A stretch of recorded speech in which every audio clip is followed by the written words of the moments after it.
Chris.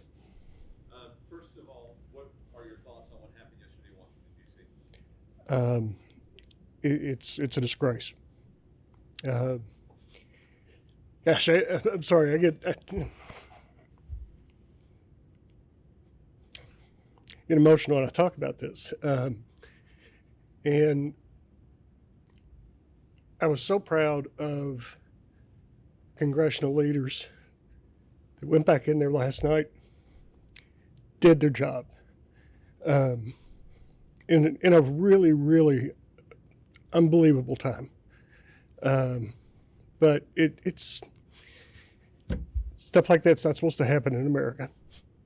There were questions raised today whether you have a plan here at the Capitol, something similar happened.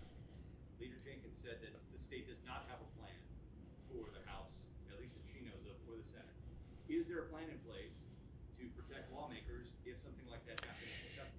You know, Chris, I don't really know the answer to that. I know that our security detail has a security plan for securing the building, but I don't know what that entails, quite frankly. But I know that this will probably make them focus on that a little more. Is it an actual thought now that that could happen? That having seen it happen in what should be one of the most secure buildings in the world? You know, I hope that this serves as a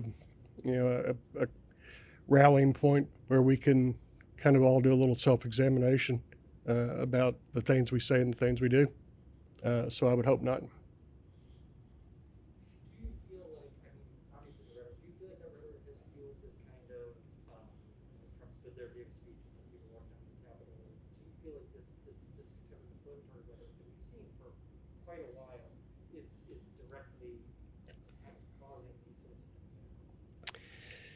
You know, I think that, and I hate to be the one that always seems to talk about social media, but I think that the inflammatory nature that social media allows in many cases is making things more difficult. It's making things much. I think it's just more inflammatory, and I think that, like I said, hopefully we can use this as an opportunity to kind of all reflect. I think that starting 4 years ago, you heard the Minority Leader Atkins and I talk about the importance of maintaining decorum and controlling the way we present ourselves and the way the public sees us. It's no secret that we're not the most endearing group of people in the world, but we can control how we present ourselves. We can't control how people perceive us, but we can certainly control how we present ourselves. And so bringing it back to your view of protecting the Capitol, in terms of legislation, have you left the floor open to hear if the Senate passes any bills today that you can get them? The floor is actually still open because we're going into joint session for the governor's address tonight. But so the reason I'm asking the question is because I'm trying to figure out, are you coming in on Saturday or are you coming in? Get someplace to be. No, I'm genuinely curious. It is our intent to be here on Saturday. And then in terms of some of this legislation, so House Bill 1 obviously is kind of a blanket response to what was your lockdown. And I feel like I haven't gotten an answer to this question. We've got a new administration that's going to be heading into D.C. If the CDC is to put in more strict guidelines that already exist, what do you guys do? Because really that seems to be intended to keep businesses open. It doesn't mean that you can make things less strict. The governor has every authority to make things less strict. It just says it can't be more restrictive than the CDC. Okay, so say the CDC puts in these stricter standards, and the governor goes along with CDC standards, doesn't that defeat the purpose of this? We have to have a benchmark of some kind, acknowledging that there may need to be some restrictions, There has to be a benchmark, and that is the one place that is relatively consistent in their recommendations, as consistent as they could possibly be in this environment. They are the one that kind of gives direction to all states and to the country. And then what's your response to this argument that it's handing power over to federal government? Normally, public government. Again, the governor has every authority to make things less restrictive than the CDC would require. He just can't make them more restrictive. Just real quick for clarity, who is in charge of security here on Capitol grounds? State police. State police? We've had situations here at the Capitol within the past year where, some of these rallies that happen, things get a little tense, harsh words are said, troubling props are used. After everything that happened in Washington yesterday, is it time to take the temperature down, and what can you guys as leaders here do to get that message out to the public? Well, I think that I think I've kind of already answered that in that we have to be more thoughtful about the way we present ourselves.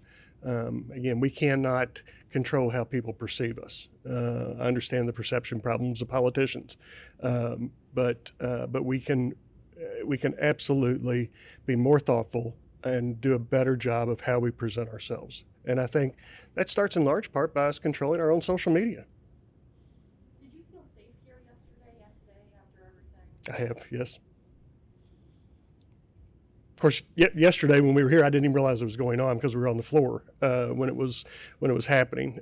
Kind of at the height of it, we were on the floor still, so I didn't even know about it at that point in time. And I know there was a significant police presence here today. I saw a lot of extra troopers on the grounds today. I know that they had quite a few extra ones here this morning. You're 5 for 5 in the House, waiting to see how far they go in the Senate.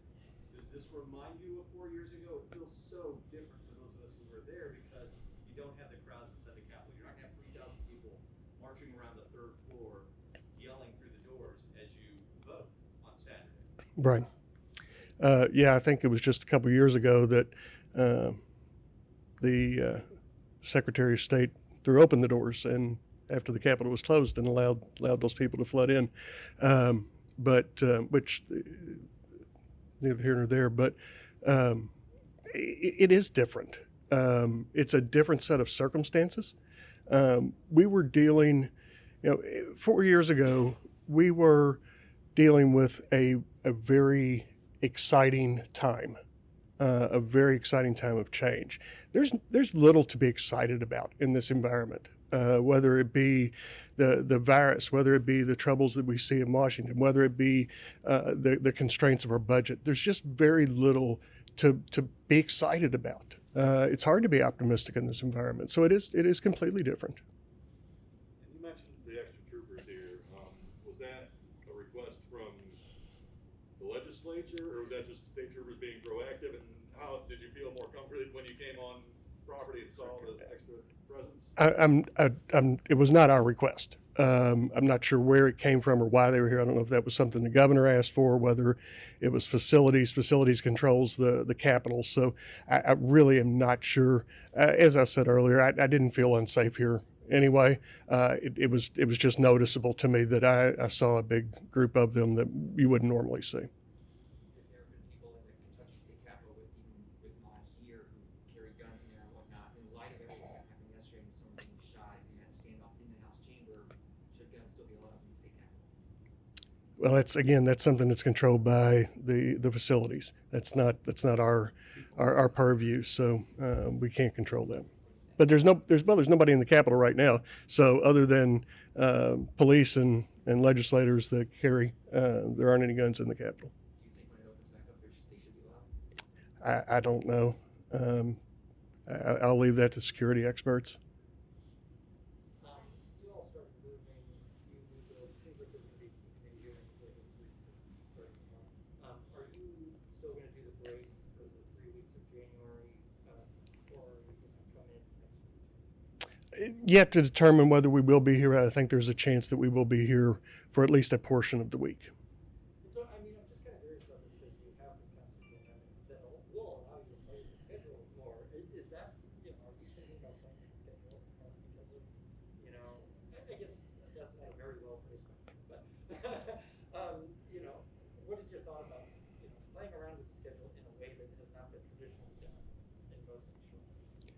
Well, I think that this is not a traditional session. I think that there is some urgency in some of the things that we are doing, not the least of which is the budget. As I have said all along since we started the session, it is our hope to get that budget into conference before we leave here. I'm not sure that it can happen, but I hope that it can happen because it will make operating during the intersession much easier and much more productive if we can get that budget into conference prior to leaving here. You know what the governor's gonna say tonight? You know, we got a briefing earlier today. I understand you all got one yesterday, and I'm appreciative of the briefing that he gave us. We gave him our commitment that we wouldn't comment on that until after the address, so we will honor that. Will you at least say whether you were shocked, surprised, or what your reaction was to the words that you got? No, you'll probably see a little more reaction after it's over. In terms of just looking at our congressional delegation, obviously Senator McConnell played a big role yesterday in announcing that. But Representative Rogers was one of the people who voted to object against the certification of elections in Arizona. I'm curious for your thoughts. You know, that's up to our congressional delegation, federal delegation to do. And my comments about what happened yesterday has nothing to do with whether people were objecting. There were people that objected 4 years ago to the certification. That is certainly part of the legislative process. But to completely lose order is what I found so offensive. All right. Thank you.